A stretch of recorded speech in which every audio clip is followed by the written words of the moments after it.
News screens display alarming global headlines about monsters and catastrophic events, sparking fear and confusion. Outside the school entrance, students gather as someone complains that the trending news is just exaggerated hype, comparing it to past zombie rumors. The crowd shifts their attention to the appearance of the popular girl, Shui Kingzi. Students gossip about her breakup with her boyfriend. One student claims the girl was just settling for him, as she got accepted into a top university while he failed to even enter an ordinary college. They agree their futures were never compatible. Another student tries to remember the boyfriend's name, saying it might have been Fangyi. Suddenly, Fangyi appears in front of Shui Kingzi. Shui Kingzi calmly states that she has made up her mind and believes their relationship is no longer realistic. She explains that high school love often ends with a moment of realization, suggesting they were never truly right for each other. She adds that a lasting relationship needs equal standing and courage. She firmly says they should break up and adds that even if he tried everything, it wouldn't change her decision. Fangyi stays silent with a blank expression, while the crowd watches. Internally, Shui Kingzi wonders if he's so stunned that he can't respond.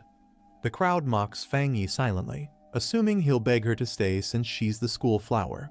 One student even calls him a fool dreaming beyond his league.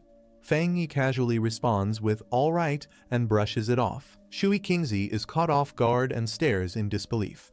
Fangyi says he'll leave if there's nothing more to say. As he walks away, she calls out for him to wait, while wondering if his cold reaction is genuine or just an act. He looks back at her and calmly asks if she has anything else to say. She angrily warns him that no matter what he thinks or does, she will never return to him. He coldly tells her not to overestimate her importance, referring to her as just the school flower. Shui Kingzi stands speechless as Fangyi brushes her off, saying he's too busy to continue the conversation. As he walks away, a few students express disbelief that the breakup happened so quickly and easily. Fangyi reflects to himself that Shui Kingzi and the others have no idea about the disasters coming. He's no longer the person they once knew, he's someone who has returned from the future to this timeline. He knows that in the face of what's coming, society's standards, money, degrees, and reputation will become meaningless. To him now, Shui Kingzi is just a figure from a past life that no longer holds any value. He reflects that petty gossip no longer matters to him, what lies ahead is far more important. In his mind, the world and its values will soon be overturned. He knows that the real threat isn't personal relationships, but the crisis that will soon endanger all of humanity. The story flashes back to the previous night. Strange visions and shattered images surround Fangyi as he receives a mysterious cosmic message. A countdown is revealed: 361 days until the beginning of the spiritual energy revival, which will bring unprecedented and unpredictable changes to the world. The message declares that society's standards will be overturned, and a new era of spiritual practitioners will rise, where power will become the only measure of worth. Fangyi, startled, reaches out as the vision unfolds. He, floating in a glowing cosmic space, faces a light and asks who it is. Suddenly, a surge of light and energy flashes toward him, catching him off guard. The screen revealing that a system from the end of the universe has activated. It uses a supreme algorithm to generate spiritual techniques based on the spiritual beings the user touches. The screen states that Fangyi currently possesses 0 techniques as he reaches toward the interface, absorbing the gravity of this new power. Fangyi silently reaches toward the glowing system panel, activating it with curiosity. Suddenly, a massive beast with glowing red eyes lunges toward him, jaws wide open in a violent surge of energy. The creature appears to emerge from the system itself, surrounded by lightning and chaos as Fangyi floats nearby in shock.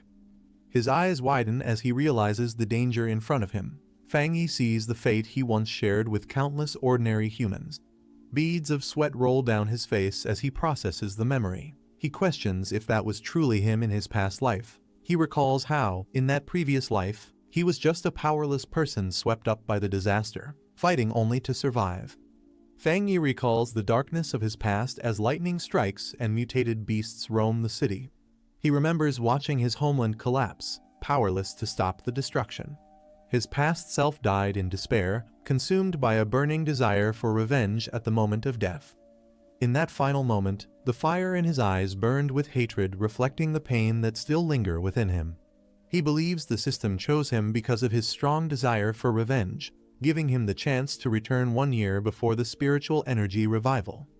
He acknowledges that almost no one senses the coming danger, but he's now fully aware of what's approaching. He reaches toward the glowing core, determined. He resolves to use this year to turn every spiritual event into an advantage, as light bursts around him and the transformation begins. The system initiates a new assessment process, scanning Fang Yi as energy begins to surge within him.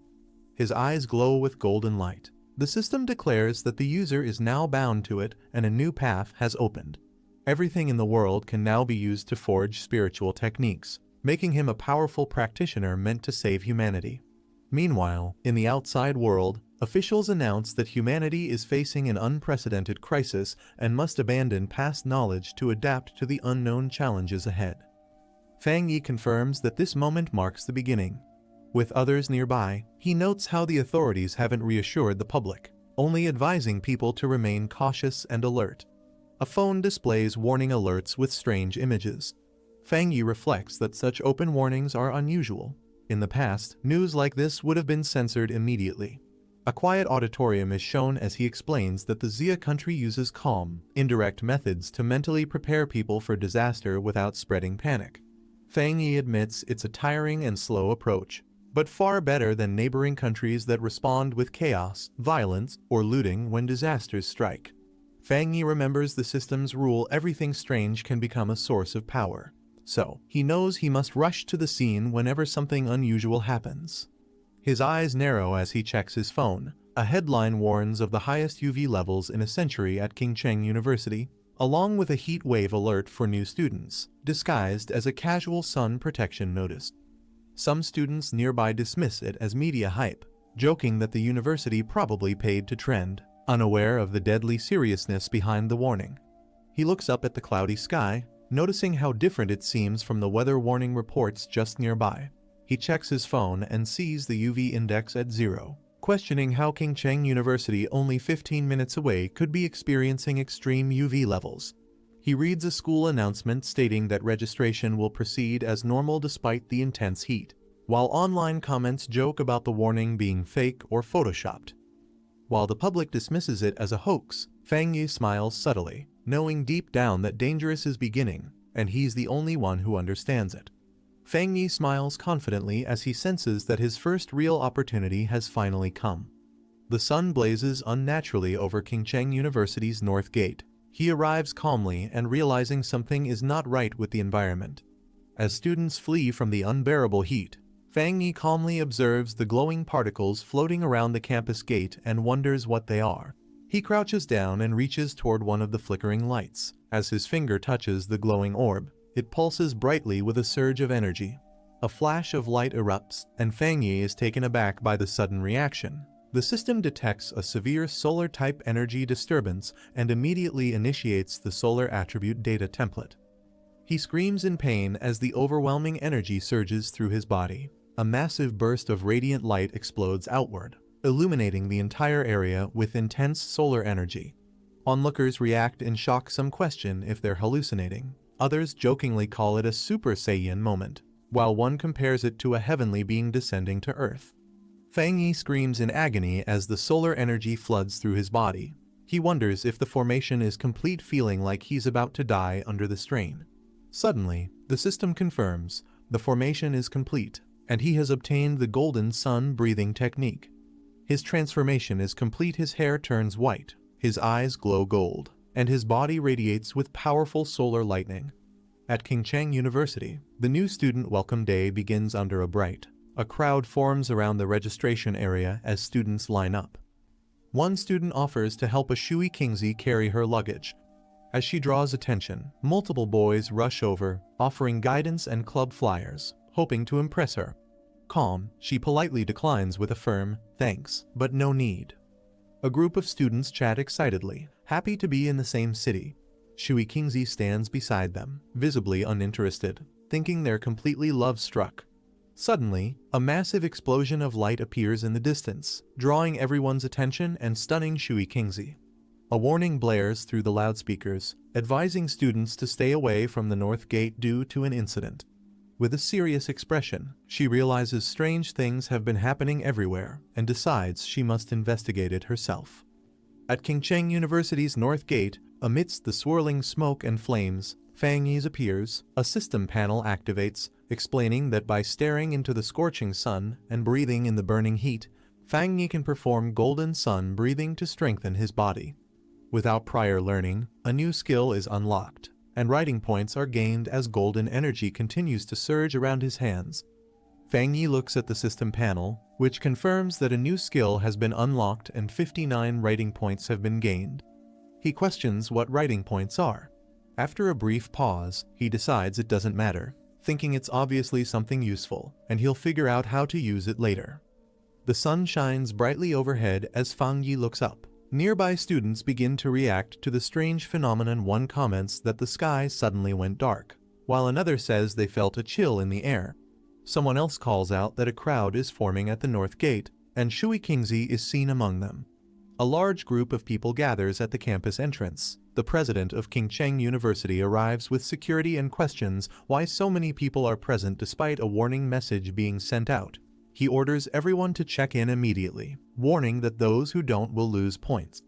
The hooded officer commands the team to re-establish the perimeter and fully seal off the North Gate area. The president acknowledges the order with a nod. A system notification appears, confirming that the contaminated zone level at Qingcheng University's North Gate has been purified. Fang Yi reads another message explaining that a contaminated zone is a government-designated area in Xia country where spirit return energy appears. He's surprised to learn it's officially recognized and realizes he's not the only one affected. A broadcast alerts everyone that all unrelated individuals must evacuate the sealed North Gate area immediately, prompting Fang Yi to stay cautious.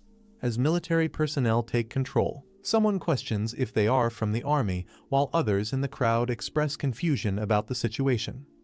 Fang Yi realizes the disturbance has become too large and their presence has attracted too much attention. Without hesitation, he launches himself into the sky, deciding it's time to leave the area. The hooded officer steps through the smoke. He kneels and touches the surface, picking up a small crystal fragment. He brings it to his eyes and inspects it carefully. He examines the crystal and states that the event was no accident, suggesting someone may have already begun resonating with spirit energy.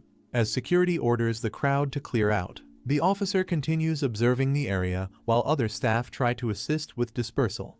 Shui Qingzi overhears the mention of spirit energy and questions whether this disaster was truly unnatural, wondering if such terrifying events could really be caused by humans. Watching Fang Yi from a distance, Shui Qingzi recalls the shadow earlier and wonders if it was actually him. She doubts her earlier suspicion, telling herself not to be naive.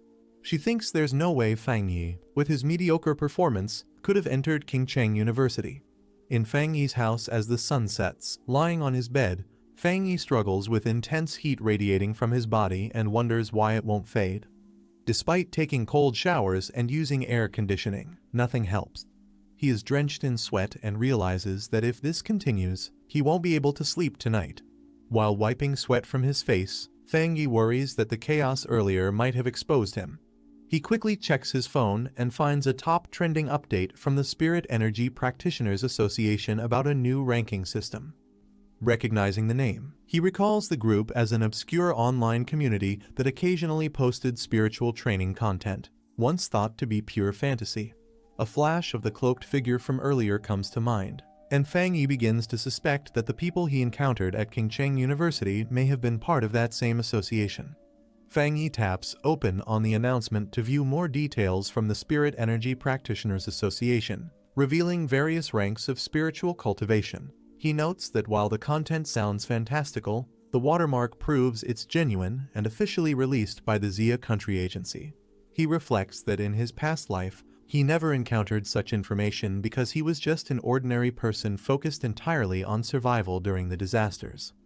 Realizing this might be an official signal for early awakeners, he sits on his bed and decides to resume practicing golden sun breathing as instructed. He closes his eyes and begins breathing steadily. As the heat builds within his body, he starts to sweat but stays concentrated. Flames of golden energy swirl around him as he levitates in his room. A narration explains step 1 of the process, strengthening the body into a vessel capable of absorbing the energy of heaven and earth. As if becoming a living weapon, he channels his spirit energy and concentrates intensely, commanding himself to shape it into the form of the divine axe as golden power explodes around him. As the energy condenses above him, Fang Yi wonders if this could truly be it. Then the system confirms his breakthrough to Ghost Axe 1-star rank. A new system appears, reminding him that he has 50 writing points available to convert knowledge into skills. He had forgotten about them, but now considers using them to boost his new cultivation rank even further. Fang Yi reflects on the system's explanation, questioning what it means to forcibly embed power into anything. Curious, he holds out his glowing hand and wonders if a random object like a mug would qualify as anything. A system window appears, asking if he wants to use a writing point to embed the sun attribute into the mug. As the mug glows, he realizes his guess was right. Smirking with satisfaction, Fang Yi confirms to himself that this new ability has limitless potential. He realizes that forcibly embedding attributes means granting objects supernatural powers. He wonders what would happen if he used this ability on a weapon like a sword or a gun, rather than a mug. He looks at a sword in his possession, understanding that a weapon crafted specifically for him with supernatural powers will be crucial in the future. Fang Yi stares at the sword in its case, planning to experiment with the system and test its effects before committing to forging a true weapon. Determined, he resolves to fully prepare for the coming threat of mutated beasts. Under the moonlit night, a large mutated beast approaches the building from the forest. The mutated beast crouches in the darkness, watching intently. Inside the room, the sound of coughing echoes repeatedly and moonlight spills through the window onto the bed. Fang Yi lies in bed, sweating and coughing as he shifts slightly and murmurs. Suddenly, he slowly opens his eyes. He sits at the edge of his bed with his feet touching the floor. He walks into the living room and stops, noticing something while moonlight floods the space. He focuses on a sound, thinking that ever since he entered Ghost Axe, his sense of hearing has become sharper than normal, making it easy to hear noises from nearby houses. Still lying on the couch, he continues hearing repeated coughing sounds and realizes something isn't right. Fang Yi peeks out his apartment door and hears coughing echoing from the corridor. He spots a beast with glowing red eyes and black feathers in the hallway and identifies the sound source. It's there. Recognizing it, he realizes the creature is a mutated rabbit beast affected by the mutation. He recalls that even with distant memories from his previous life, seeing this beast again still sends chills through him. Meanwhile, a helicopter with a spotlight approaches the city. A girl with long hair stands on a rooftop under the moonlight, stating that the rabbit who consumed the dark spirit fruit is still on the loose and that its speed is shockingly fast. She instructs to stay updated on any new developments while continuing to eat the lollipop. She leaps across rooftops, swiftly moving through the city. While midair, she suddenly senses something and turns her attention toward it. With force, she kicks off the building and accelerates toward the source. The girl reports that she has detected the beast's dark energy again, and that it fled 20 kilometers away to a residential area. She urges for immediate pursuit to protect the residents. She pushes off a building wall with force. While flipping through the sky, she warns others to be cautious. The beast has consumed a spirit fruit, and although its transformation isn't complete, it may still grow stronger. A man on the street looks up in surprise as a blur of light streaks across the night sky. Inside the Central Channel manga department, a man wonders if he's hallucinating from working too much. Another colleague scolds him, asking if he's done with the manga. He points out that they're on the 65th floor, shocked by what he's seeing outside, a figure leaping in front of the full moon. Meanwhile, the mutated beast charges toward Fang Yi, letting out a roar. Fang Yi's eye lights up with intense golden energy in response. He notes that ever since his breakthrough, his body has improved. He can clearly see the beast's slow movements, and his muscles react fast enough to dodge its attacks. Power gathers in his hand as golden energy crackles around it. He wonders if these terrifying mutated beasts are already appearing this early, as he charges forward with his energy ready to strike. He recalls from his past life that the beast hasn't fully transformed yet, but its current stage boosts its power and madness due to the dark energy. He prepares to strike, determined to stop it before the residents fall victim to its rampage. He grabs the beast firmly, unleashing his power through his glowing hand. A loud crack echoes as he slams the beast down with full force. He pins the beast down and stays focused as golden energy surrounds him. He realizes the beast's weak point is its tail and prepares to strike. He launches himself upward, shattering the ground as the beast is thrown into the air. His eyes glow fiercely as he channels energy into his glowing fist. A powerful golden beam shoots upward, blasting the beast mid-air. The beast screams in pain as it's struck directly by the concentrated energy attack. The mutated beast attempts to absorb a powerful glowing energy ball as it faces Fang Yi. Fang Yi strikes the beast directly with the yang element energy, questioning if it dares absorb it. The intense solar energy floods the beast's body as it begins to lose control. Fang Yi declares that the sun's power is too majestic and that the beast is bringing about its own destruction. A massive explosion erupts from the energy clash. The man in bed reacts to the explosion, wondering if it was thunder. He looks out the window, puzzled, trying to see what caused the noise. Fang Yi lands outside the building surrounded by glowing energy fragments, observing that there's nothing left. He reflects that the creature had acted desperately, as if it was starving and trying to consume all the energy from his body. As golden energy fades from his feet, a red eye rolls near Fang Yi. He stomps the ground firmly, cracking it beneath him. Fang Yi thinks to himself that although the beast used the darkness element, its attacks were wild and reckless. The yang element inside him suppressed its energy, revealing just how desperately hungry it truly was. Fang Yi reflects that if he hadn't awakened, he would have been devoured like the others by the mutated beasts whose hunger had already begun to manifest. He knows that to survive future threats, he must gather more spirit energy techniques. Meanwhile, under the full moon, the girl descends from the sky. She lands forcefully in the forest. She steps forward and questions if the target is truly dead. Kneeling down, she confirms the corpse has been torn apart and decides to begin collecting the remaining dark element energy. As she reaches toward the ground, she suddenly reacts to something unexpected. The girl winces in shock from the heat, pulling her hand back and wondering how intense the temperature is. She realizes the heat is due to a high-level yang energy, one with a pure concentration, similar to what's detected at Qingcheng University, and suspects it's no coincidence. Raising her hand to her earpiece, she contacts HQ, confirming the rabbit is dead and explains she wasn't the one who killed it, a new pioneer did, someone possessing a high-grade elemental affinity. Someone at HQ asks if the person who purified the polluted zone at Qingcheng University's northern gate and killed the mutated rabbit is the same individual. Another confirms the person isn't listed in the HQ archives and remarks on the unusual talent of a pioneer with such pure elemental power. They insist the association must reach out to him immediately. The girl agrees, activating flames and energy in her hands as she prepares to store the sample. She seals the yang element energy carefully inside her cloak. HQ instructs her to postpone all other missions and focus entirely on tracking the new pioneer and gathering any information about him. They hope to persuade him to join the Spirit Energy Association. The girl calmly unwraps her lollipop. She acknowledges the command with a quiet "understood" as she places the lollipop in her mouth. Still chewing, she casually says that before anything else she just wants a cup of milk tea. Fang Yi wonders who this mysterious person is, recognizing that such overwhelming power must belong to a true expert. He silently vows to meet him no matter what it takes. Fang Yi stretches his arms wide in front of a large window as sunlight pours in. He states that the whole day's plan starts in the morning and acknowledges the dazzling sunlight. He removes his shirt, revealing a muscular physique, and mentions that waking up early helps with his cultivation.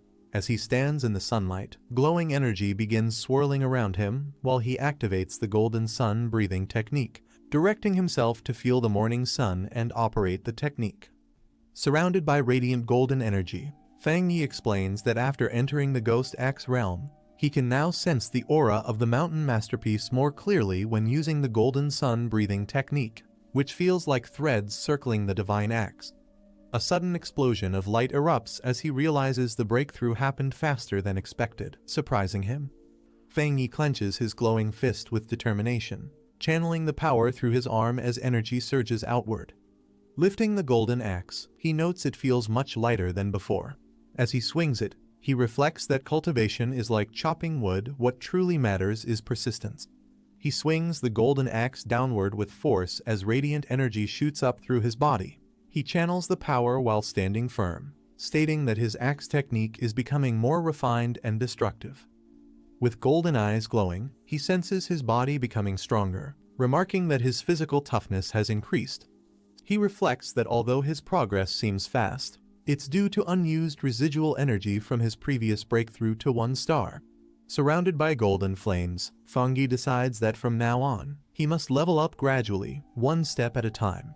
As he glances at a package labeled Authentic Goods, he notes that the anomalies caused by his cultivation are too flashy and thinks he needs to find a quieter place. At the association office, an older man hears something and reacts with curiosity. Holding a phone, the man detects a solar energy fluctuation and immediately suspects Fang Yi as the source again. In a quiet mountain forest by a stream, Fang Yi sits cross-legged and activates a screen interface in front of him.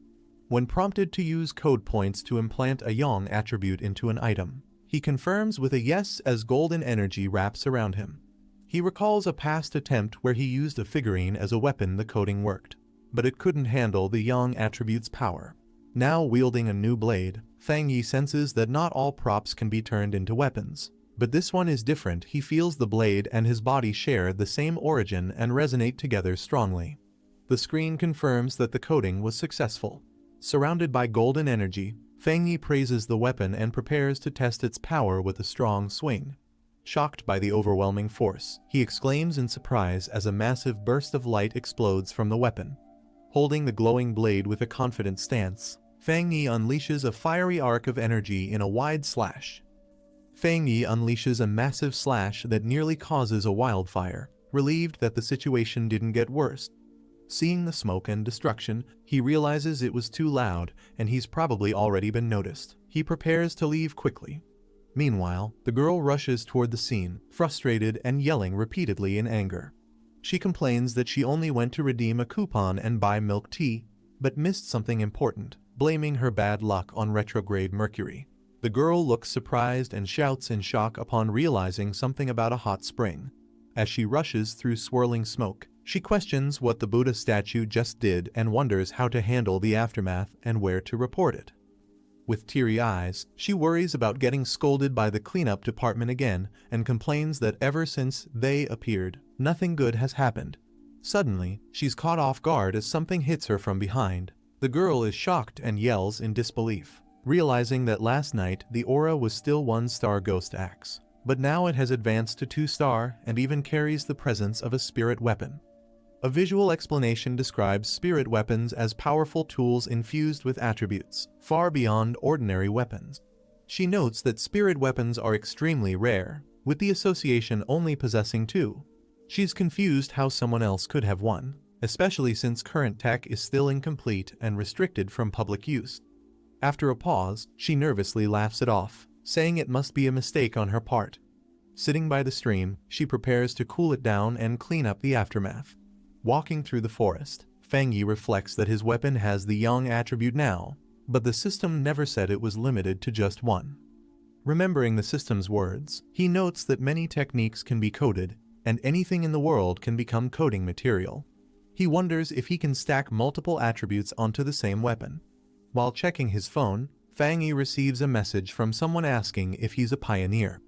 The sender reveals they checked his browser history and saw he entered the realm after using a driver post. Fang Yi realizes he forgot to set his privacy settings. The conversation continues with the user saying their group has 3 members trying to connect with other pioneers. Fang Yi responds that he's a newbie too.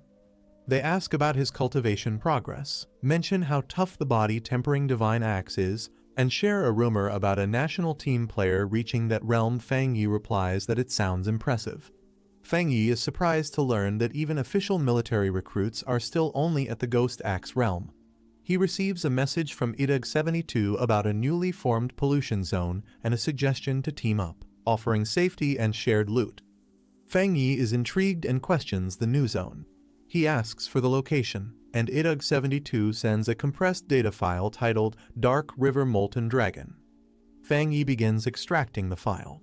The file explains that the pollution zone originated from a dark river altered by tectonic shifts, now turned into molten layer due to world mutation. Fang Yi notes its yang type attribute matches his and considers it a promising opportunity. Fang Yi sends a message confirming his participation in the team-up. In the Anhwa district, someone asks Old Lai when his friend will arrive. A group stands before a massive sealed entrance, with one member thanking Xiaoya for the detailed map and intel that helped him find the location easily. Another member expresses gratitude for the group's support and reminds everyone that once they're inside, they'll need to watch out for each other. Zhang Xiaoya, a staff member from the Ministry of Culture's Spiritual Energy Cultivation Association, laments that there don't seem to be any standout pioneers to recommend this time. A narration explains that most pioneers don't realize the association is a government agency, and becoming a formal member is extremely difficult, often requiring heavy connections and multiple tests. Zhang Xiaoya sighs, dreading overtime if the group doesn't discover anything. Just then, someone excitedly recognizes Fang Yi approaching. Fang Yi steps forward confidently and introduces himself to the group, saying it's nice to meet them all. She observes Fang Yi and guesses he's at Ghost Axe Realm 2-star. She finds his strong aura unusual. It's warm and not oppressive. The group stands ready at the cave entrance. Someone announces that since everyone's gathered, it's time to move out. Another responds with an okay. Inside the cave, Fang Yi takes the lead and tells Zhang Xiaoya to handle the light. She agrees, and the group begins their cautious descent. As they explore, one member warns Fang Yi to be careful of loose rocks. Another comments the heat isn't as intense as expected. They guess it's because they haven't reached the core of the pollution zone yet, and Fang Yi reminds everyone to prioritize safety and speak up if tired.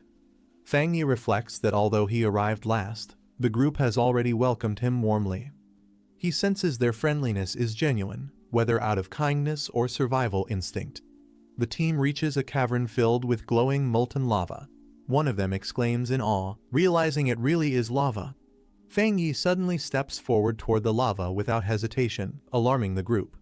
Zhang Xiaoya warns him not to act recklessly with danger ahead.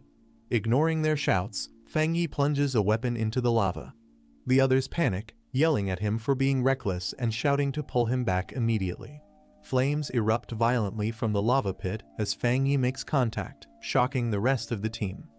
The system detects a world anomaly called Inner Flame and begins analyzing it while activating ultimate computing power to code the phenomenon. The analysis reveals that the Inner Flame has an extremely high internal temperature and explosive traits, making it incredibly destructive. The system then describes the Crimson Flame Blade technique when the blade is drawn. Each strike is surrounded by blazing flames and lightning, unleashing its full might. Fang Yi prepares his hand to activate the technique, surrounded by swirling fire energy. He declares that it perfectly complements his Tang blade and chooses to spend a serial point to embed the Inner Flame attribute into the weapon. The team watches in awe from a distance as Fang Yi rises safely from the lava. They notice his weapon is absorbing the layer's energy and confirm he's unharmed. As flames swirl around his newly enhanced blade, Fang Yi stands confidently. One of the team members praises his discovery, deciding to absorb energy during training too. Fang Yi notes that the spiritual energy has stabilized, and it's time to cultivate. Another teammate raises his arms, excitedly saying he can now absorb energy smoothly. A second person shares the same experience, saying with a bit more training, they'll officially enter the cultivation path. Zhang Xiaoya smiles and assures them not to worry about safety. She's only there to gather intel and will keep watch while they focus on their training. Everyone expresses gratitude to her. Suddenly, Zhang Xiaoya turns toward the cave entrance and notices new figures approaching. She warns the group that more pioneers are coming. A group of aggressive newcomers arrives. The red-haired leader mocks the others, calling them small fries, and declares the area his. Zhang Xiaoya looks back at her cultivating teammates and realizes all three enemies are at 1-star Ghost Axe Realm, concluding they can't risk provoking them. She politely responds that they found the location first and her friends have already started absorbing energy. She offers to share the space if they're willing to cultivate peacefully. The man mocking her strength and yelling at her to get lost. He threatens violence if they don't leave immediately. Zhang Xiaoya silently reflects that in this era of spiritual energy revival, The rule is survival of the fittest and the weak are left behind. Despite that, she reminds herself that as a member of the Xia Countries Association, she can't let this continue and must intervene. Just then, Fang Yi steps forward with a confident "heh," surprising her. Standing tall, Fang Yi confronts the red-haired man, accusing him of only knowing how to bully a girl. The man reacts with shock, shouting, "What?" Fang Yi unsheathes his flaming blade and strikes, sending out a powerful shockwave that pushes back the enemies, stunning everyone around. The man shouts for his group to fall back as Fang Yi's flaming attack blasts them into the air, overwhelming their defense. One of Fang Yi's teammates is startled by the sudden energy shockwave and asks what just happened. Fang Yi reflects that the tragedies in this world began because cultivators started worshipping the idea of the strong preying on the weak. But he concludes that such people aren't swayed by words or moral teachings, only power can stop them. Fang Yi unleashes another fiery slash, telling the enemy to get lost as the attack erupts with explosive force. The leader is stunned by the second explosion, panicking and questioning what kind of monster he's facing. Overwhelmed, the enemy group turns and flees in terror as Fang Yi calmly holds his sword. Fang Yi's teammates rush over in excitement, praising his insane power and saying that his sword slash looked incredibly cool. Fang Yi smiles and says the enemies crossed the line, but they've absorbed enough spiritual energy, so it's time to leave. As the group agrees and prepares to exit the spirit zone, they reflect on how destructive Fang Yi's attack could have been if it had fully landed. Watching him walk away, Zhang Xiaoya observes that he's clearly a top-tier pioneer with elite talent and a powerful attribute. Clenching her fist, she firmly decides that this event must be reported to the organization. At the Spiritual Energy Cultivation Association office, a woman reacts to a report and asks if another high-tier attribute pioneer has appeared. Zhang Xiaoya on the other end is shocked to hear the word "another." Caught off guard, the girl nervously denies anything suspicious while secretly confirming she recorded the event and should be contacted for any updates. She ends the call, saving the data, as instructed. Later, excited, she tells her teacher that they've found 2 high-tier pioneers back-to-back, but he dismisses it, saying it's not luck. Anyone with a high-tier attribute now holds value and will soon rise to power. The older man rubs his forehead, frustrated by recent developments, thinking it's all becoming too complicated and he wants to quit. Meanwhile, in town, Fang Yi walks in a hoodie and sword. Girls nearby admire his appearance, thinking he looks like a powerful character, making Fang Yi embarrassed. As he silently continues walking, others around admire him. A caption notes he's pretending to be a cosplayer to avoid attention. Suddenly, Fang Yi receives breaking news on his phone. The events from cultivation novels are starting to come true. Golden light in the east, a purple aura, and even a dragon sighting. Fang Yi realizes the anomaly was caused by his inner flame's power, which he underestimated at 2000 degrees Celsius. He rules out Old Lai or Zhang Xiaoya leaking his traits. He thinks absorbing yang-type energy might let him break through if he uses the golden sun breathing technique again. Deciding not to delay, he heads toward the back mountain to continue cultivating. 5 minutes later, at the back mountain, Bai King stretches and celebrates completing her task. She's startled by a sudden powerful energy surge glowing in the distance and quickly senses it's coming from the mountain. The overwhelming aura spirals upward, signaling someone is breaking through to the 3-star Ghost Axe realm. Shocked by the scale of the energy, Bai King realizes this breakthrough is beyond monstrous and questions who could be behind it. Bai King slams her foot down, deciding she must immediately investigate the source of the massive energy surge. As she rushes forward with determination, she wonders if the one behind it could be that guy, though it seems too unlikely. Fang Yi raises his hands as spiritual energy begins forming above him, spinning rapidly in a spiral while lightning crackles in the background. He sits cross-legged, surrounded by intense golden flames, eyes glowing. His body is enveloped in a complex aura, and he maintains a focused hand seal. The golden energy condenses further, mixing with blue currents as it takes the shape of a glowing axe. Bai King watches from above, realizing that Fang Yi is trying to control a divine axe. She notes the difficulty of manipulating spiritual power so precisely and wonders if he secretly trained for several years without anyone knowing. Bai King recalls how she previously failed while breaking through, vomiting blood and collapsing under pressure. She stares at Fang Yi from her bed and questions if he's truly a monster born from thunder. She observes how the divine axe is filled with spiritual energy, and how Fang Yi controls it precisely. She notes that every movement of the aura looks like it could strike with immense force, and recognizes that someone like him isn't just a genius, he's a being summoned by the heavens. Meanwhile, how most cultivators would rush to finish after forming a core, but Fang Yi maintains sharp focus and sword-like intent. He compares Fang Yi's calm to that of a high-ranking cultivator. Bai King chases the divine axe's aura as it begins to move again. She yells that the divine axe has shifted toward the east. Fang Yi's eyes glow intensely with golden light. He rises into the air, fully wrapped in golden lightning as energy erupts around him. He successfully breaks through to the second star of the Ghost Axe realm. Bai King braces herself amid the crashing energy blasts, breathing heavily while standing within the storm of golden lightning. She is flung back by a massive energy surge as Fang Yi's divine axe unleashes a shockwave, engulfing the area in golden force. Catching her breath, Bai King wonders why she still can't get close even though only 30 seconds have passed. She realizes he may have already detected her presence and worries he might act against her next. Her eyes narrow with sudden realization. Looking up at a large, glowing tree bathed in sunlight, Bai King notes that the divine axe seems to have stopped and hasn't yet fully awakened. Fang Yi hides in the trees and watches Bai King, realizing she's the one who's been investigating him over the past few days. Bai King introduces herself as the captain of a field team from the Spirit Energy Association. She formally extends an invitation to Fang Yi on behalf of the organization. Fang Yi responds calmly, explaining that he's only been following her these past 2 days in hopes of joining the official association. He assures her that his actions weren't meant to leave a bad impression. He adds that while the association hasn't made a public announcement yet, all internal documentation is already formalized. Bai King wonders if he'll misunderstand her actions or think she's been bothering him. She focuses on staying calm.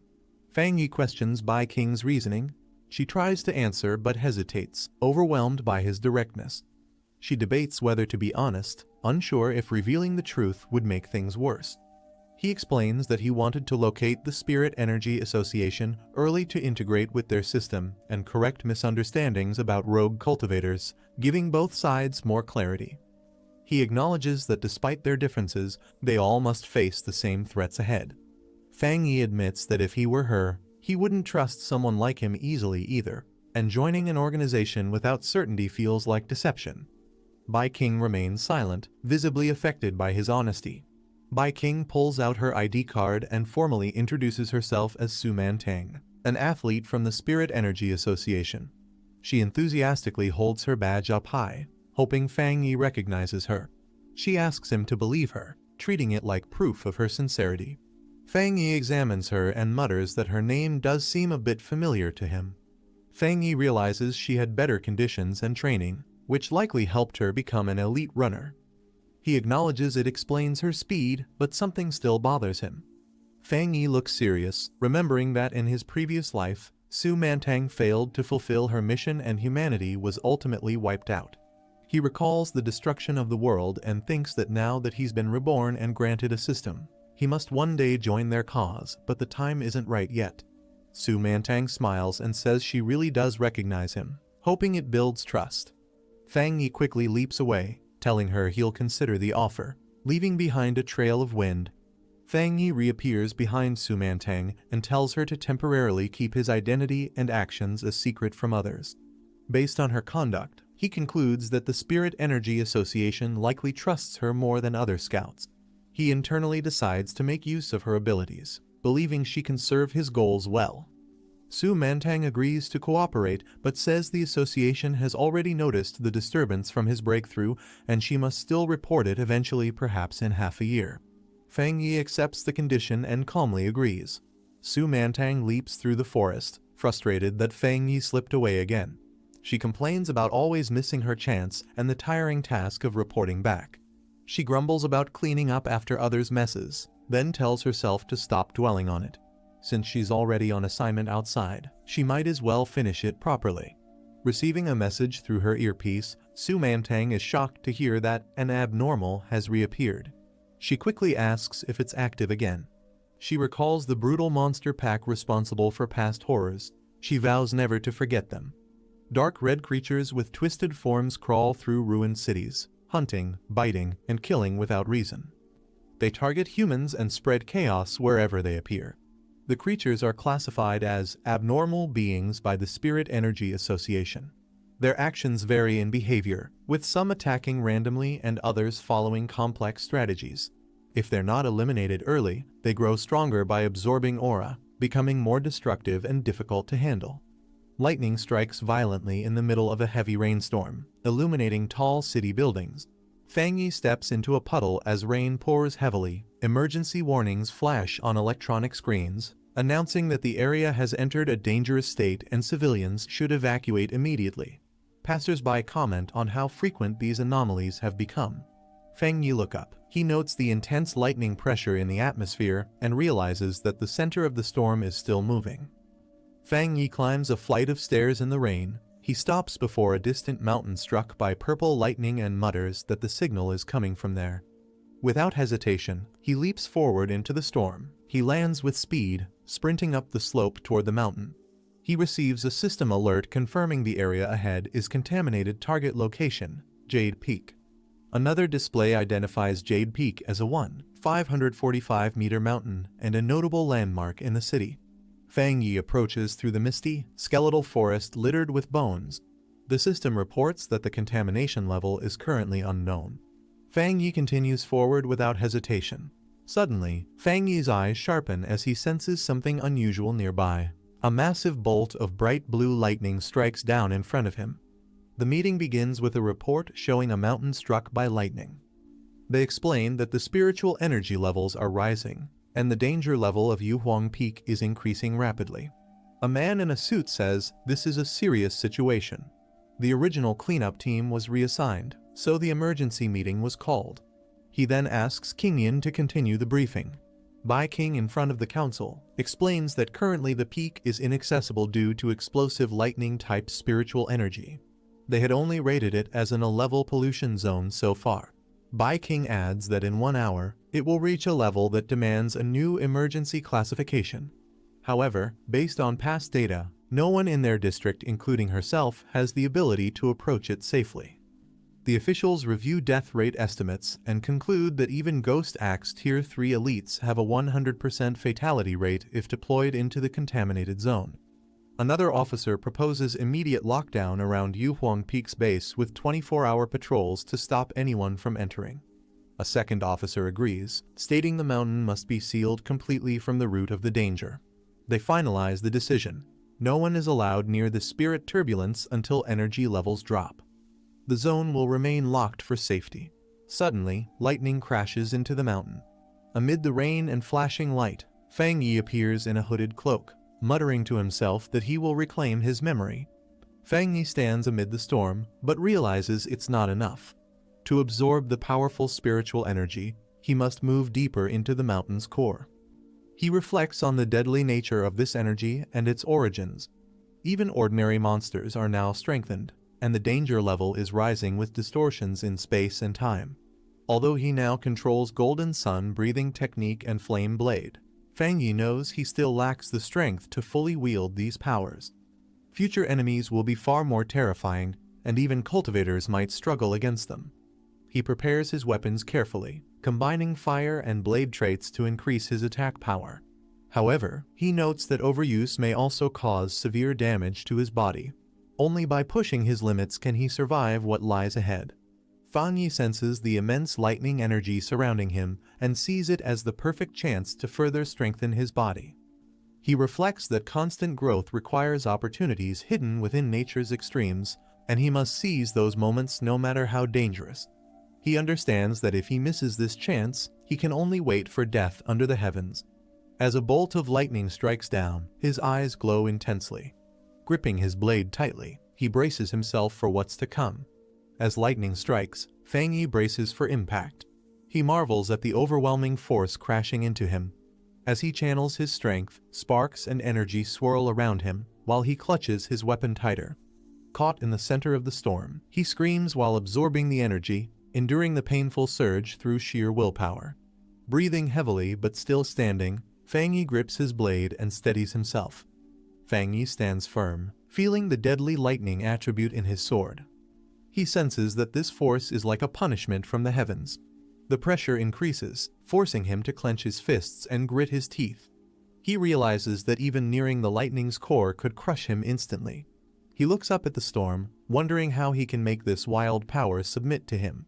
Taking a deep breath, he calms himself. With a flash of determination, Fang Yi activates Golden Flame breathing at full force, shouting his command to unleash everything he has.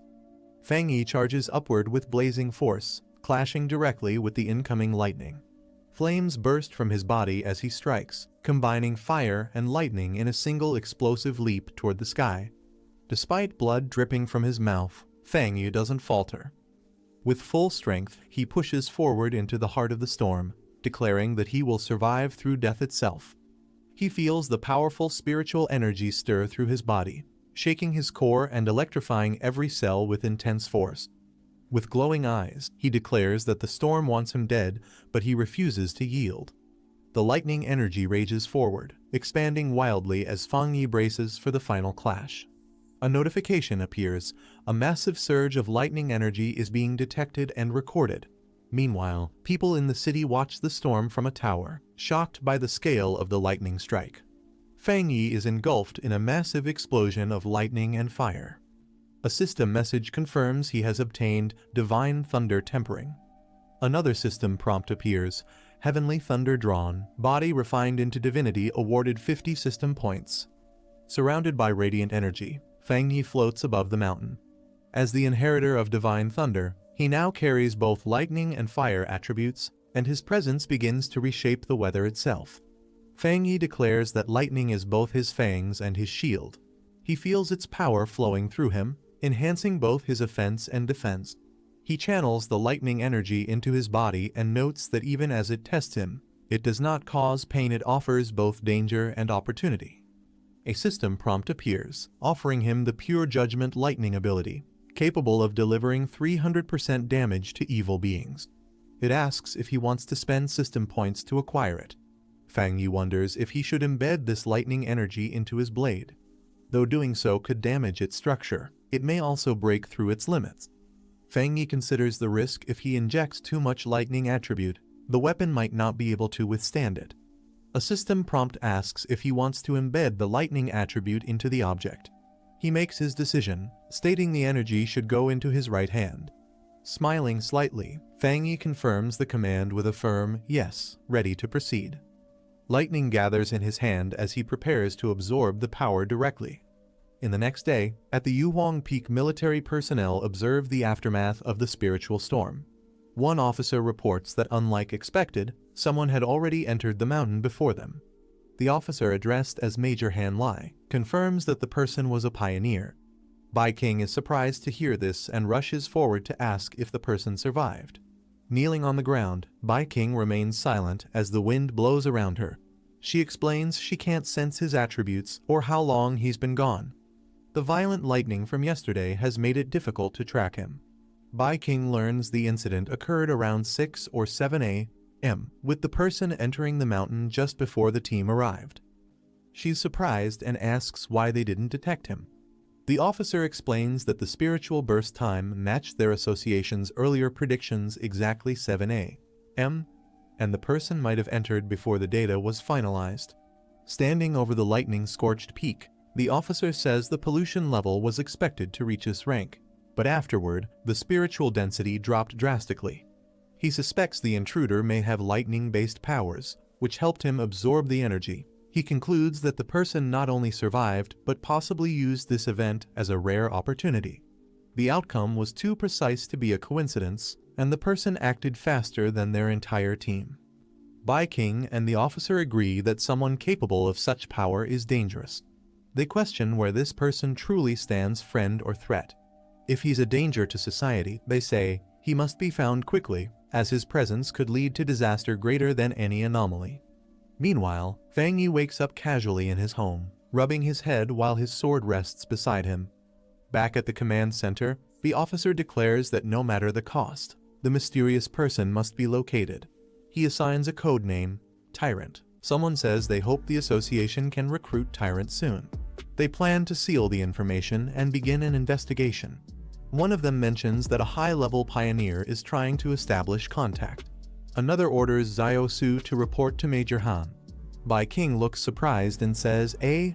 The commander explains that the pioneer is the one who purified the anomaly at the Arank pollution zone near Qingshang University. Bai King silently panics, thinking she can't let anything slip. She says she has tried to make contact recently, but the person's whereabouts are strange. She recalls finding a mutated rabbit beast's corpse and suspects the person has a Yang Flame attribute. She plans to get close to investigate how he purified the north gate of Qingshang University. In her thoughts, Bai King panics, thinking she has already done her best by mixing truth with lies to make it believable, and worries that saying nothing would backfire. The commander mutters Yang Flame attribute while thinking seriously.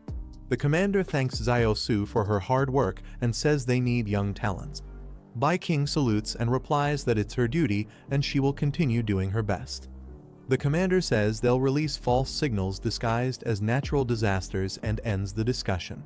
He adds that he doesn't support posting spiritual energy info online due to risks. Bai King stays silent, and the older man beside the commander chuckles awkwardly. Bai King thinks it's finally over. In Fang Yi's home on a rainy night. Inside, Fang Yi activates the golden sun breathing technique while holding a glowing coat. The coat sparkles as Fang Yi lifts it, now completely dried and clean. Fang Yi puts on his coat and says he can clearly feel the difference after infusing it with the thunder attribute. He observes that his right hand has physically transformed, becoming the strongest part of his body with a muscle buff due to the thunder attribute. As his body glows with blue energy, Fang Yi feels he's on the verge of another upgrade. He notes that the thunder attribute, despite its domineering nature, has become tame and controllable after merging with him. He recalls the pain he felt when he first unlocked the Yang attribute while using the golden sun breathing technique. He wonders if the energy weakens after being absorbed. With both the Yang and thunder attributes coexisting, he becomes eager to test the results. He turns as his phone lights up, his hands still glowing with thunder energy. Looking at the alert, he wonders what happened again. He recalls setting notifications to special alerts after the last incident. The screen displays major news, and a message states that during times of upheaval, Xia country will issue immediate danger warnings to protect civilians. Fang Yi reflects that while these warnings are for safety, the opportunities within them are extremely tempting for pioneers like him, even if it means risking death and annihilation. He feels compelled to act. Fang Yi notices news about an explosion at a chemical plant with no reported casualties. He reads further that it caused pollution in the city and suspects there might be something more behind such a large event. He scrolls through online comments. Some describe a cold, evil aura near the site, others dismiss it, while a few mention it felt eerie, oppressive, and apocalyptic. Fang Yi thinks the cold and evil aura feels oddly familiar. Suddenly, he recalls a terrifying evil presence from his previous life and realizes it might be related to this incident. A creature with glowing red eyes tells someone not to move. More creature beings appear with glowing red eyes. Fang Yi wonders if these creatures are the same ones he remembers. He recalls that those things tend to appear during dark and shadowy hours. Originally, he thought it was just his imagination, but now he realizes they possess terrifying powers that surpass human perception, strength, and threat level. Fang Yi looks at his electrified hand and states this threat is far more dangerous than the mutated rabbit beast. He decides he must act tonight to stop them from spreading. Power surging around him, Fang Yi declares it's time to test his 300% critical hit in real combat. Meanwhile, agents are seen leaping through the city as they track the anomaly. One of the agents reports that the destroyer squad is tracking anomaly file No. 2 but has temporarily lost the target. The current threat can merge with darkness and conceal its form. One of the agents reports that the creature emits a faint sizzling sound when close and has a tendency to eat humans. He requests assistance in updating the anomaly file. As lightning strikes in the background, another agent notes that with this weather, the creature is definitely going out to hunt. An agent in a hood says they can't allow this to happen. Meanwhile, a staff member confirms submission of supplemental data for File 7, Candle Night. Inside the control room, an officer announces that the extermination request has been submitted as Priority B, with a resolution expected within 12 hours. A command is given to the destroyer squad to continue pursuit but prioritize their safety above all else. One squad member acknowledges the order, responding with "understood" as they descend through the rain. Observing the situation, another member reflects that 12 hours isn't fast, but it's the best headquarters can do.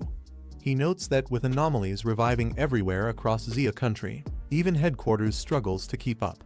A warning comes from the control room stating that the area being approached contains Spiritual Energy Cultivation Association agents. Bai King System confirms that team leader Dong Su Qingying is conducting pioneer observation there and can be temporarily notified for support. As the agents fly through the rain, one requests Su Qingying's quick assistance, saying he's heard of her achievements. She wonders when she became so famous. Su Qingying arrives on a rooftop and confidently asks if they're the ones calling her in for overtime. A member of the squad informs Su Qingying that the Candle Night anomaly eats people, saying this mission isn't just about overtime. She questions if that's really the tone they use when asking for help. Su Qingying sarcastically notes that the destroyer squad seems so elite that they don't need help, and says her Ying squad will leave. One of her members nervously wonders what will happen if someone gets eaten, to which another replies that it's their problem, as their missions are also dangerous. A man from the destroyer squad urgently calls out, asking them to wait. He admits his earlier tone was too harsh and politely asks for help in tracking the anomaly. He explains that without their tracking and locating skills, the dangerous Candle Night anomaly could wipe out the entire city. Even if the squad gets eaten, civilians would still be at risk. Cloak's squad stands on a rooftop overlooking the city in the rain. One of them detects something and announces they've found it. The portal unleashes a strange force, spiraling down into the city. A creature with red eyes emerges in the shadows. File number 7 Candle Night likes darkness, dampness, eating people. The squad receives the command. The man confirms, Destruction Squad, begin operation. As they prepare to engage, the monster Candle Night stirs, its glowing red eyes fixate on the squad's direction. Candle Night leaps from its position with explosive speed. One of the squad members shouts that the target has detected them and commands the squad to deploy formation. The monster Candle Night lunges forward, but members of the squad dash in from multiple directions. One shouts east, others respond in unison, surrounding the target from all sides with precise coordination. The squad yells in unison, as they close in on the monster with intensity. As the team positions themselves, Candle Night lets out a roar, and one squad member rises from the shadows to kill it. The strike hit hard at the monster, as he lets out a sharp squeal and pounces in response. Then, the monster swipes through debris, showing its physical power. Its eyes glow red as it snarls in rage. With a furious roar, Candle Night spins into a vortex of energy, launching into a terrifying spiral attack. Bai King warns the squad to dodge quickly, shouting that a soundwave attack is incoming. A spiraling shockwave tears through the battlefield, sending squad members flying as the vortex smashes the surroundings. Bai King checks on their leader, asking if he's okay. The captain, bleeding from his arm, admits that if he hadn't backed off in time, the impact would have shattered his bones. He warns that with its dark attributes and destructive force, Candle Night will cause catastrophe if it stays in the city. Candle Night's body glows green as it channels corrosive dark energy. A massive green shockwave erupts beneath the creature as it unleashes its power into the ground. The monster starts digging rapidly, melting through the earth with corrosive breath in an attempt to escape. Bai King shouts that it's trying to burrow underground. Another warns that its dark attribute corrodes anything it touches instantly, and they lack a high-tier counter attribute to stop it. A squad member explains that while Candle Night can corrode the ground, it can't tunnel out instantly. He urges the team not to break formation, reminding them their role is intel and tactical support. Another soldier shouts for everyone to stay alert. Suddenly, glowing red eyes emerge from the darkness. Candle Night bursts out violently and strikes, knocking a squad member into the air with a fierce blow. The leader yells for everyone to chase the monster before it escapes.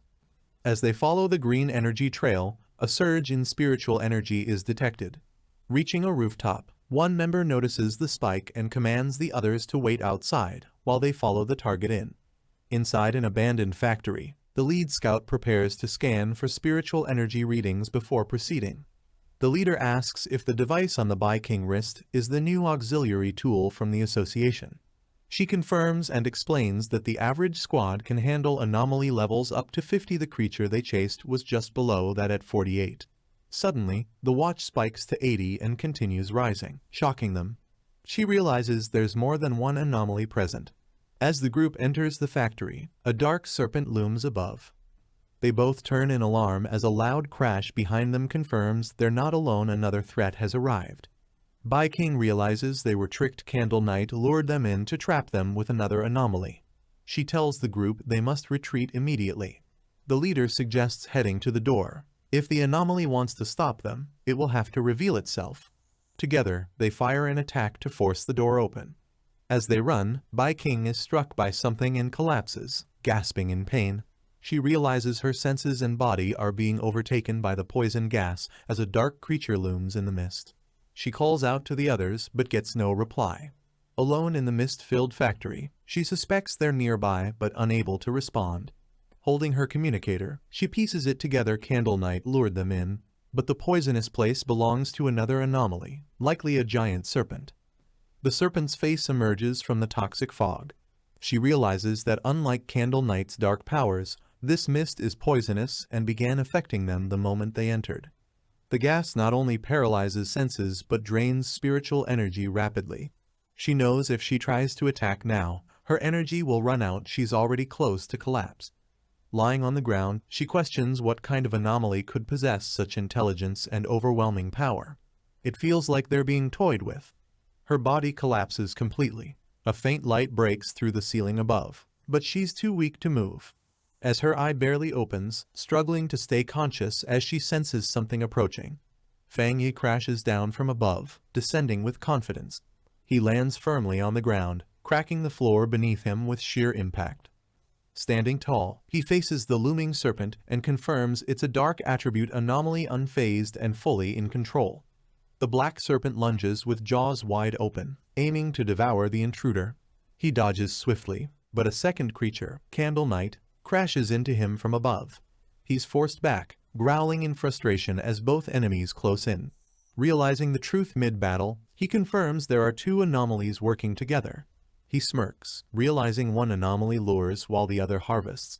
He mocks Candle Knight, biting him, saying it must enjoy it too much.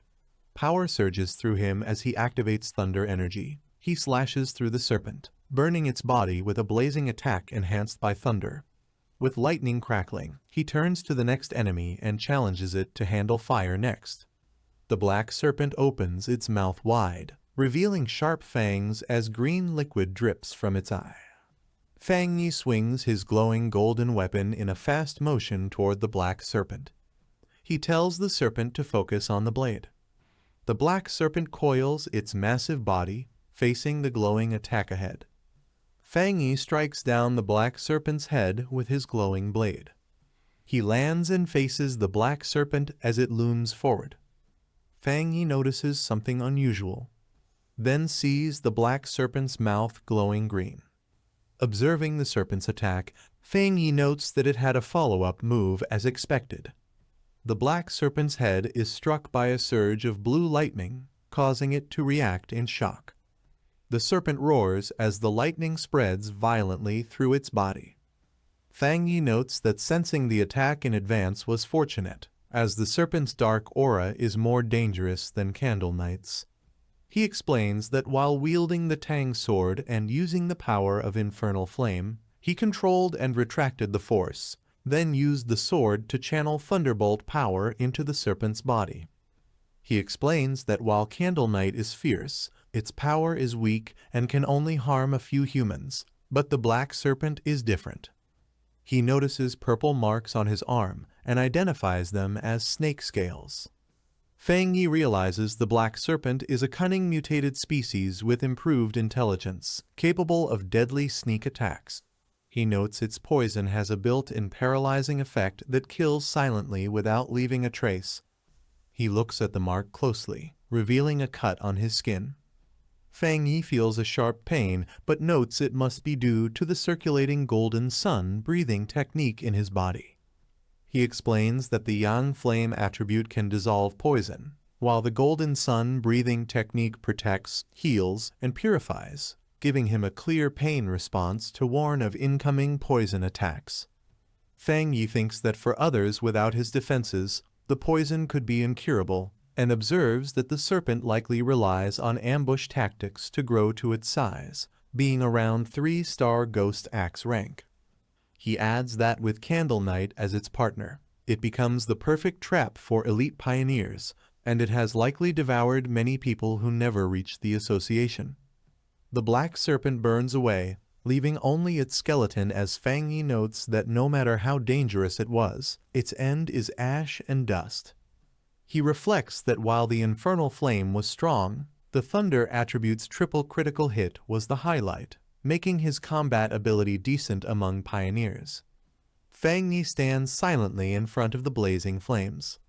He walks away, leaving the fire burning behind him. Fang Yi senses that someone is still present near the flames. He approaches as coughing is heard through the smoke. Bai King appears, staying silent.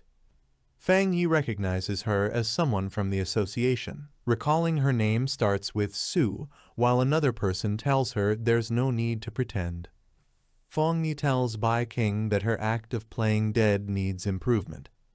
She realizes it really was him earlier and claims she woke up from the smell, not pretending. Fang Yi points out that she's strong, as she still had enough energy to shield herself when her teammates had passed out, and she wouldn't have noticed the smell of blood or burnt flesh otherwise. She awkwardly thanks him for the compliment. She admits she kept a bit of spiritual energy to protect herself, but wonders how he managed to defeat both Candle Knight and the giant serpent. Fang Yi tells Bai King she doesn't need to keep covering her eyes, only to promise to be honest and not reveal his identity. He notes it's getting late and, since she and her teammates are safe, he'll leave first. She thinks he's more friendly than before. She calls out for him to wait. Fang Yi declines, saying too many words spoil things, and leaves the scene to her. Fang Yi leaps away from the scene. He's relieved the white-haired girl didn't see him trying to absorb the dark attribute earlier, finding the discomfort and eerie coldness disgusting. He considers that the dark spiritual energy might have been disturbed, causing his body to reject it, and notes the system didn't respond, deciding to review it later at home. Bai King laments not getting a good look at his face, realizing he still hasn't let his guard down around the association. She tells Commander to wake up, saying it's over. Commander slowly regains consciousness. He exclaims that they were ambushed, while she remains silent. Both are surprised as they stand near the black serpent's massive burned skeleton. The group sees the serpent's remains and questions the overwhelming yang attribute, as Bai King explains that a pioneer came to help them. She thinks it should be the target of her mission, which was to track a high-level yang attribute pioneer. She admits she hasn't identified him yet and was instead counter-tracked, as others are amazed someone could defeat both Candle Knight and the giant serpent alone. The commander asks about Candle Knight's corpse and suggests cleaning up the scene and submitting the remains to the association. He uses green energy to examine the remains, but suddenly steps on a spot emitting a blue electric charge. He reacts to the violent energy as Captain Su watches. Bai King asks Captain Su if the target was yang attribute, noting the residual electrical charge is far too intense. Captain Su examines the body, confirming the thunder attribute is pure and high tier, and wonders if two high-level pioneers worked together to kill both the Black Serpent and Candle Knight. Captain Su realizes only one person appeared and thinks no one would believe a single person carried two extreme high-level attributes. She notes that just having one of them would make someone a top-tier genius.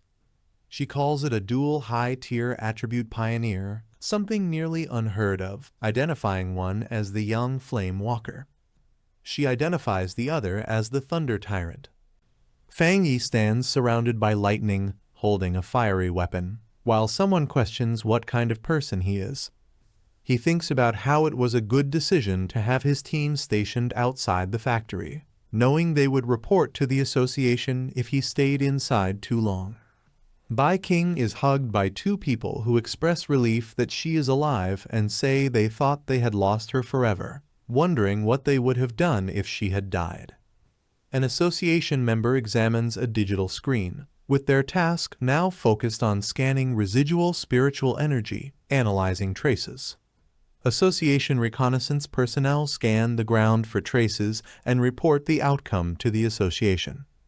A member explains to both captains that based on trace comparisons, whether from combat habits or kill patterns, all evidence points to a single person responsible for killing both anomalies.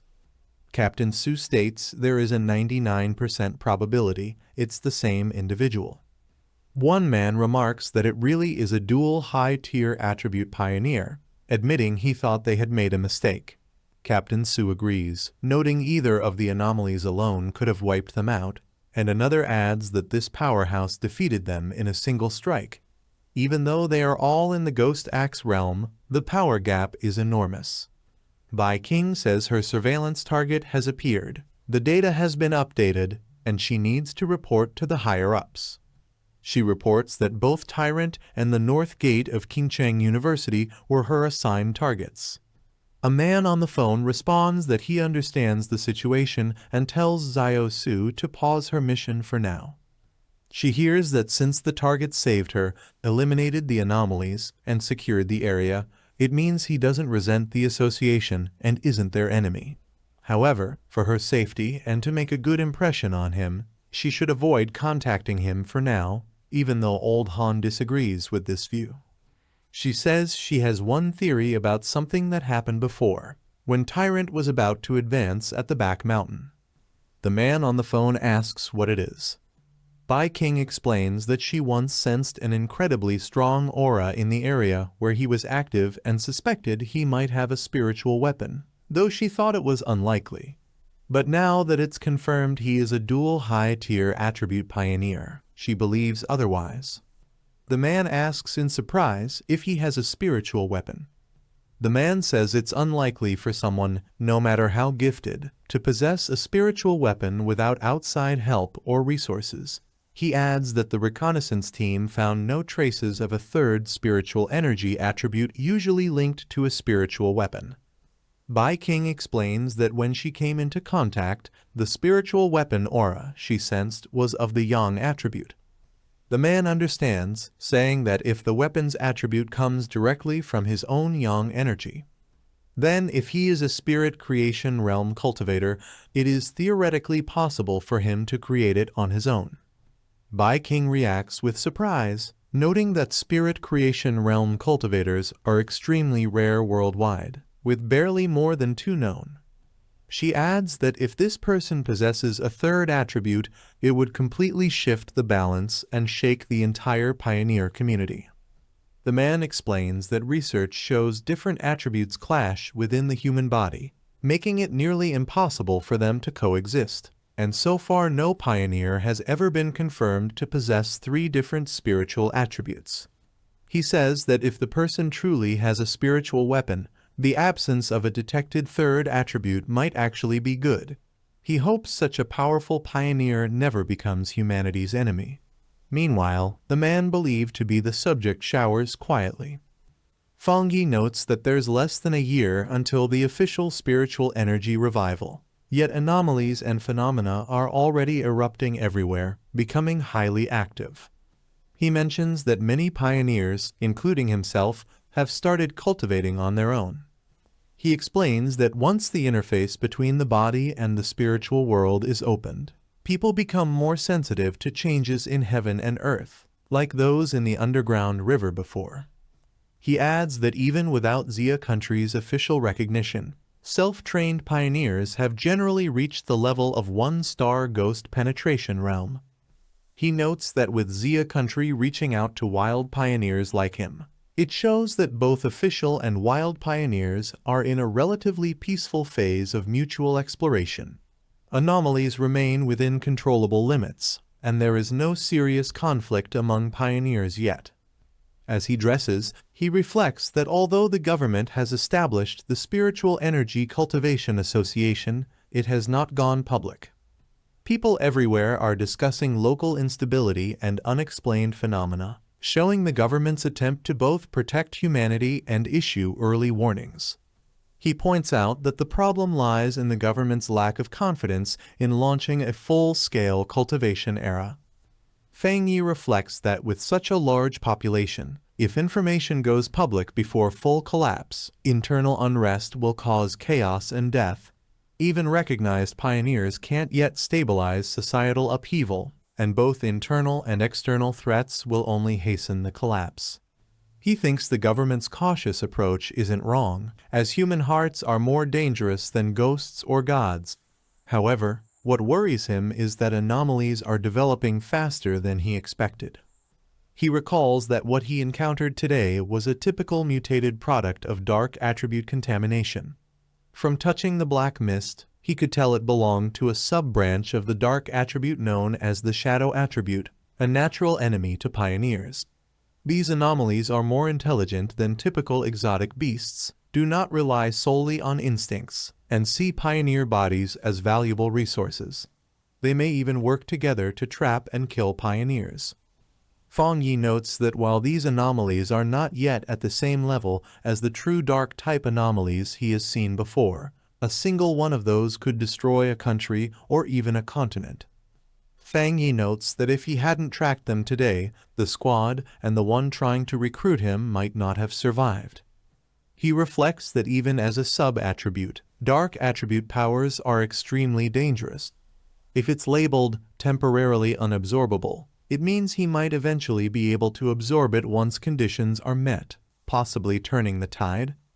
He now possesses the golden sun burning technique of the yang attribute, the divine thunder technique of the thunder attribute, and the crimson flame blade technique, a sub-attribute of yang. These high-tier attributes are paired with techniques that perfectly suit him, and with his current strength as a 3-star ghost axe realm, there are very few pioneers who can rival him. However, he admits it is still not enough. Fang Yi's phone rings, and he notices the caller ID. Surprised, he answers, realizing it's his aunt, and wonders why she called so suddenly. His aunt asks how his health has been lately and explains that his cousin will be studying near him. She says she doesn't feel safe letting her stay alone in a hotel and asks if she can stay at his place for a few days.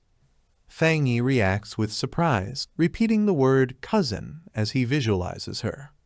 Fang Yi recalls that the only thing he remembers about his cousin is that she was a student obsessed with studying, and he doesn't even remember what she looks like. He tells his aunt to just have her come over since there's a spare room at his place, asking when she will arrive. His aunt says she'll give her the address so she can come over by herself. His aunt mentions that his cousin will bring him some specialty snacks. Fang Yi thanks her and says he won't hold back. She adds that his cousin should arrive by tomorrow afternoon and apologizes for the trouble. He replies that it's no trouble and says he has something to do, so he'll hang up. Somewhere else, a person in a hooded outfit is at a computer, reading and replying to messages about the Spiritual Energy Revival Martial Arts Vanguard team. The person in the hood ends a conversation with a message telling their aunt to take care and visit next time. They look at an online article with the headline, Rumor Alert, Internet Famous Town Renamed Death Town, 3 More Vanish, Still Accepting Pork Beast Challenge. They read the location name Yonghuo Town aloud. Someone at the door asks if they have finished packing, surprising the person at the computer. The girl says she's packed but doesn't want to bother her cousin, preferring to stay at a hotel. Her guardian insists it's safer to stay with her cousin and says she trusts him. The guardian reminds her not to cause trouble while staying there and to help out around the house when possible. The girl agrees. Wearing her hood and mask, the girl leaves through the door. She thinks to herself that she will handle one hurdle at a time and that no matter what her cousin is like, he won't be harder to deal with than an anomaly. The sun shines over the city as people walk through the streets. The girl walks with her suitcase towards her destination. She checks her phone, which shows she has arrived at her destination. Looking up, she confirms to herself that this should be the place. This is the end of the video. If you guys want to see the next part, then don't forget to subscribe and like the video.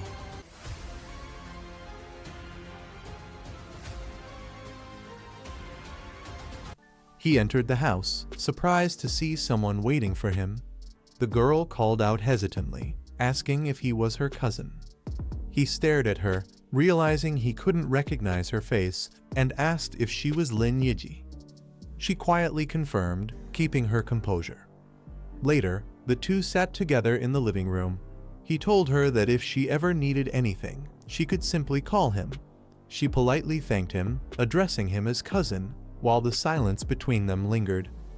He handed her a spare key, mentioning that her room was just across the hall. She politely thanked him and apologized for troubling him during these few days. As he left, she thought to herself that her cousin seemed easy to get along with and wouldn't pry into her matters. However, he quietly observed her, sensing something unusual. He wondered if it was just his perception, or if she wasn't hiding her presence properly. Earlier, when she sat on the couch, he had faintly felt an unfamiliar trace of spiritual energy. The thought struck him, could she already be a pioneer too?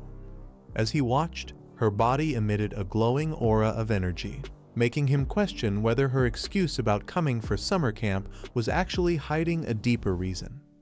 She checked her device, receiving messages about cultivation techniques and the importance of keeping her spiritual energy hidden. Deciding it was too risky, she told herself not to cultivate for now since being caught by her cousin would be difficult to explain. 3 days later, she realized that living with him actually disrupted her training. Meditation and breathing techniques were constantly interrupted, making cultivation harder than expected. Meanwhile, he sat cross-legged, practicing the golden sun breathing technique. Radiant light flared around him, brighter than he anticipated. Concern crossed his mind such a flashy technique might easily draw attention. She called him for dinner, serving tomato beef stew, cold cucumber salad, and corn rib soup. He noted how polite and considerate she was, even insisting on handling the chores herself. Despite her flawless etiquette and diligent behavior, he couldn't shake off his suspicions. While eating, he observed quietly, deciding not to interfere. Allowing her to continue this way, he thought, was also a method of making her lower her guard. He quietly thought to himself that only by observing her longer could he uncover the truth about her identity. She continued eating calmly until her phone suddenly lit up, breaking the silence. Startled, she glanced at it, but before she could react further, he leaned in, his sharp gaze fixed on her. With suspicion in his voice, he asked if it was a friend calling her, leaving her momentarily stunned. He excused himself from the table, telling her to continue and that he would return to his room. Once he left, she quietly answered her call, her expression turning serious. On the other end, someone mentioned another major world shift happening the next day. She asked for the time and confirmed she would be there by 3 p.m., arranging to meet at the entrance of Yonghuo town. Outside, he listened in, realizing the location was just an hour's drive away, a trendy suburban area, and clearly tied to her hidden agenda. As he watched from a distance, he confirmed his suspicion his cousin was also a pioneer. She sat in meditation, spiritual energy swirling around her, yet with her current strength, she couldn't sense his presence. He noted her talent was impressive, already reaching the 2-star Ghost Axe realm while still in high school, and perhaps capable of advancing even further. He wondered if her unusual personality was tied to such extraordinary talent. Finally, he realized the truth. The summer camp had been nothing more than a cover. The real reason she came was because of the upcoming world shift, something she must have already known about and used as an excuse to be there. He reflected that every world shift was both a danger and an opportunity, a chance to gain new techniques and strengthen his power. This time, he wondered what kind of attribute would emerge in Yonghyo Town. Determined, he decided it didn't matter what it was, whatever appeared would belong to him.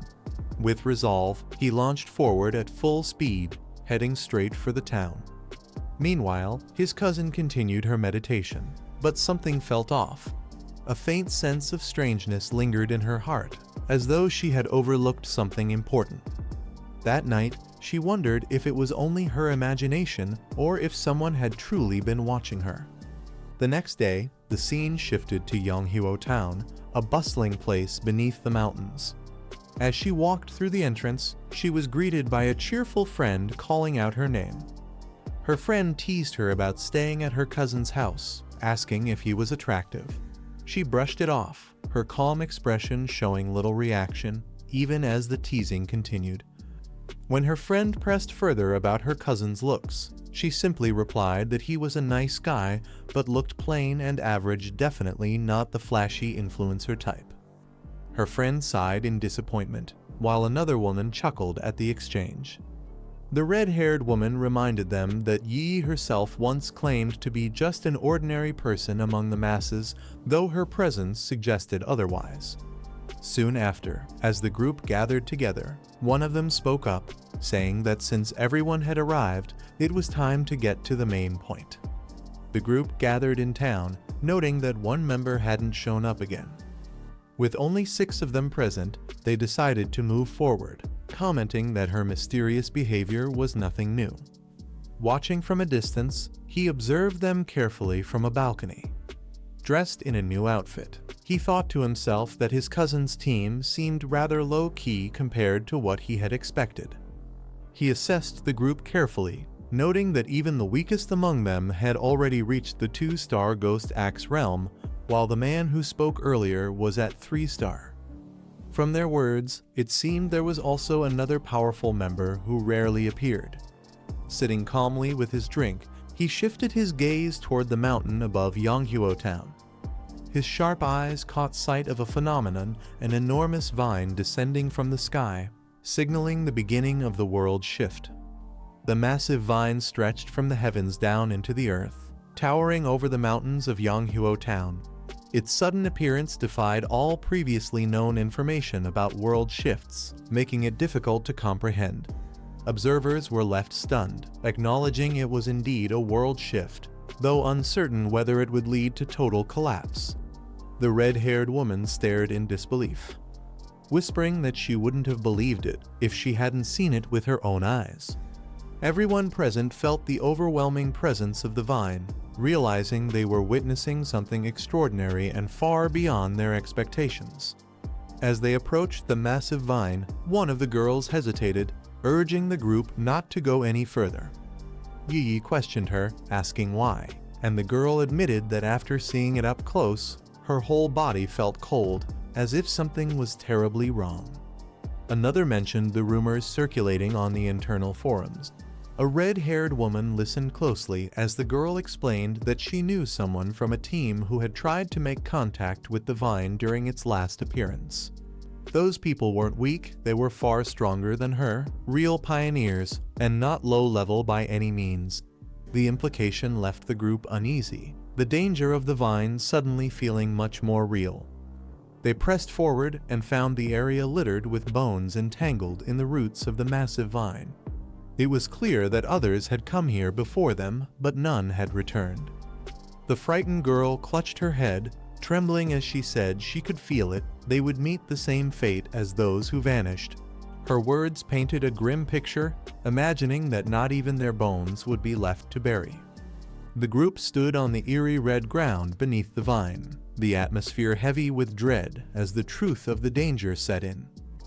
He thought he could take on the pioneer's gamble and either succeed or die trying, but the sight of the anomaly filled him with instinctive fear.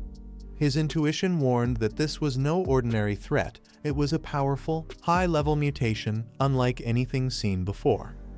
Overwhelmed, he admitted he wasn't ready to lose everything here and wanted to retreat. The others remained silent at first, then agreed. They too had felt the same unease. One explained the reason the vine carried a desolate aura, as if all life within it had perished with time. That was why it made them feel so deeply unsettled. She tried to stop the hesitation, reminding that fear had no place here. With determination, she declared this was the true path of martial pioneers. The group felt the suffocating death energy radiating from the massive vine, its presence overwhelming. Watching from above, he noted that among all anomalies he had encountered, this vine felt the most unpleasant. Yet, he acknowledged their decision to cultivate here as an act of real courage. They noted the strange contradiction. Though the vine was a plant, it felt lifeless, more like a dead shell without spiritual energy. She reminded the group that time was short and urged them to act quickly. The others agreed, deciding to focus on sensing energy in the area instead of rushing blindly. She warned everyone to stay within sight and not wander too far, ensuring they remained cautious. With resolve, she led the way, believing this path would be the safest option. She began cultivating, encased in a glowing barrier that pulsed with energy. From a distance, he observed with approval. Her choice of position was cautious yet effective, striking the perfect balance. Her energy surged violently, the aura around her intensifying as power built up within. He realized with surprise she was on the verge of breaking through, already close to reaching the 3-star level. She successfully advanced, her aura exploding into the 3-star Ghost Axe realm. The others watched in awe, praising her talent. But the massive vine stirred, its roots twisting ominously. One of them quickly noticed the change, alarm flashing across his face. The group panicked as the vine began moving toward them. Shocked, they realized it had sensed their presence even from afar. The massive vine lashed out, attacking the group. Panic spread as one shouted for everyone to run before they were killed. They realized Ye's breakthrough had caused too much disturbance, drawing the vine's full attention. If anyone got caught, the desolate aura would consume them instantly. Despite the danger, Yi remained focused within her barrier, still in the midst of her cultivation. The group argued fiercely. Some refused to abandon her, while others insisted it was suicide to stay. The tension rose as fear clashed with loyalty. One tried to reason with her, saying life and death were fate. If they stayed, they'd all perish, and since they were only acquaintances, it wasn't worth the risk. Frustration flared as tempers clashed. But she stood firm, refusing to abandon her teammate no matter what. From a distance, he watched silently, realizing her cousin had no idea of the danger closing in. Yi struggled within the tightening vines, their overwhelming power threatening to crush her barrier. He clenched his weapon, recalling his promise to his aunt he had sworn to protect her no matter what. Meanwhile, the others fought desperately, slashing at the spreading vines in a bid to hold them back. But one was ensnared, her body wrapped tightly as she cried out in pain, unable to break free. The vine struck fiercely at Yi's barrier, threatening to shatter it as she remained deep in cultivation. Just then, he leapt forward, his blade glowing with blazing golden energy. The others cried out in shock, fearing for Yi's safety. His sword descended like a fiery strike, cleaving through the vine with explosive force. His golden strike landed with explosive force, shaking the ground beneath the vine. The monstrous roots recoiled from the impact, retreating under the blazing energy. The others watched in disbelief, realizing the attack had forced it back. The golden aura continued to tear through the vine, burning away its strength. He descended with power radiating from his body, standing tall as the overwhelming force pushed the threat aside. They shielded their eyes from the blinding light, stunned by the overwhelming power that had just forced the vine back. One wondered if this was the appearance of another pioneer. They realized the blazing force was the purest yang attribute, a rare high-tier power capable of suppressing the desolate vine. He compared it to his own talent, frustrated. Though he had reached the 3-star Ghost Axe realm in record time, only a handful in the country could display such overwhelming strength. Gritting his teeth, he admitted that Lin Yi's talent was close to his, yet not by much. Even so, the gap between them and this mysterious power was undeniable. He gripped his weapon tightly, realizing the vast difference between them. If such powerful pioneers existed, then what did that make the rest of them? From below, they stared at his radiant figure, admitting that his power had crushed not just one of them, but all of them. They questioned what kind of existence he truly was, his presence towering like something beyond human. Meanwhile, another marveled at the vine's terrifying technique, calling it a perpetual engine that could endlessly absorb life energy from its surroundings. The system extracted the vine's ability desolation attribute, a power that could instantly corrode and drain all surrounding life force. He opened his glowing green eyes, realizing why the vine had only thrived in such harsh terrain. If it had grown elsewhere, it would have drained the life from everything for dozens of miles around. Calmly, he reflected that this attribute was both brutal and tyrannical, a power that stripped vitality by force. He reflected on the desolation attribute, calling it tyrannical for forcefully stripping away the life force of others. One of the women thanked him sincerely, saying without his intervention they would have all died, asking how they could ever repay him. He waved it off, replying there was no need. In truth, he had gained the most endless vitality and the desolation attribute thanks to their lead. Meanwhile, the others decided it was wiser to focus on watching his cousin's movements more carefully from now on, especially after the earlier conflict. He departed swiftly, thinking to himself that when danger strikes, people reveal their true nature. A scattered and disorganized team would never survive the major shifts to come. The others stood in silence. One wondered aloud what they should do now. Another teased, asking if he regretted not helping earlier. They concluded that with the threat gone and Lin Yi having advanced to the 3rd level, their best option was to stick with this team for as long as possible. Meanwhile, Yi slowly opened her eyes, her gaze now glowing with a new and powerful brilliance. Yi finally awakened, surprising everyone. They rushed over, relieved to see her conscious. Confused, she asked what had just happened, noticing the others still recovering on the ground. She then sensed the lingering yang energy nearby, its scorching intensity so strong that it could be felt even from a distance. One of them offered to explain what had happened, while the others quietly wondered about the mysterious man who had intervened. They were left in disbelief, wondering if someone that powerful could truly exist. One admitted he was practically a monster, far beyond their level. They recalled how no matter how hard they had tried, they couldn't cut through the vine, yet he had forced it back with a single slash. Looking up, they saw the massive vine curled far away in the sky, completely avoiding them after the clash.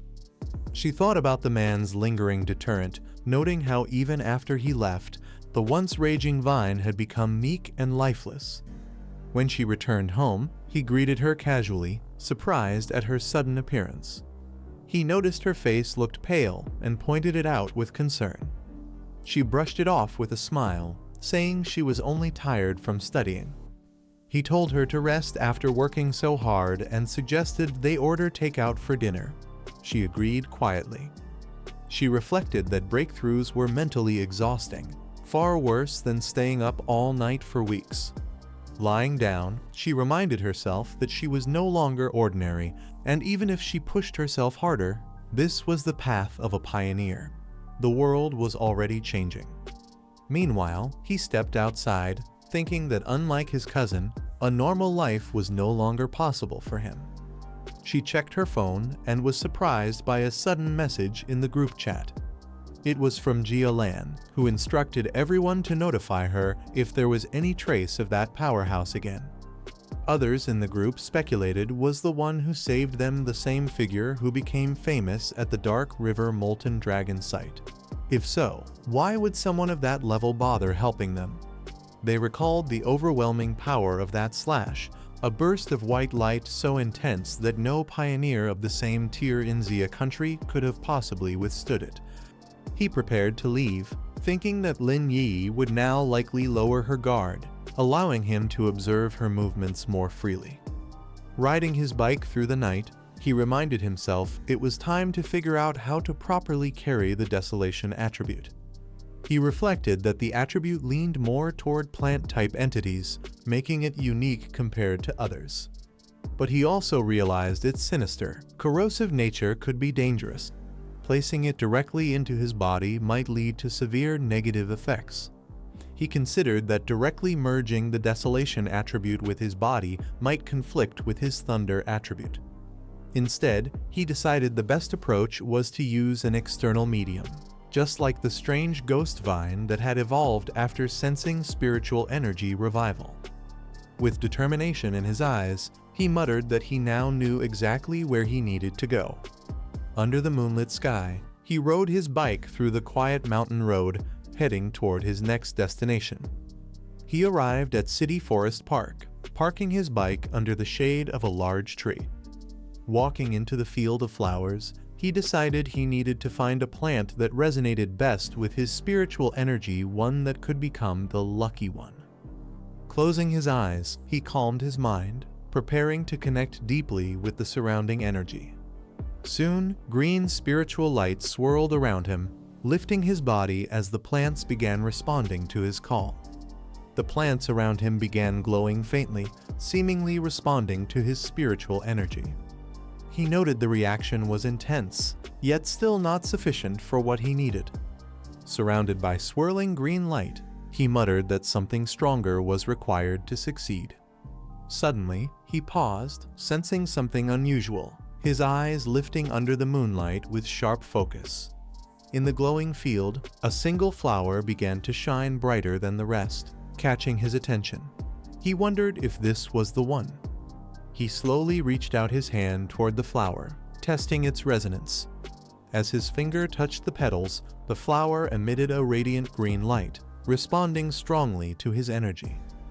With a soft exhale, the flower fully bloomed under his touch, its glow intensifying as it accepted the bond.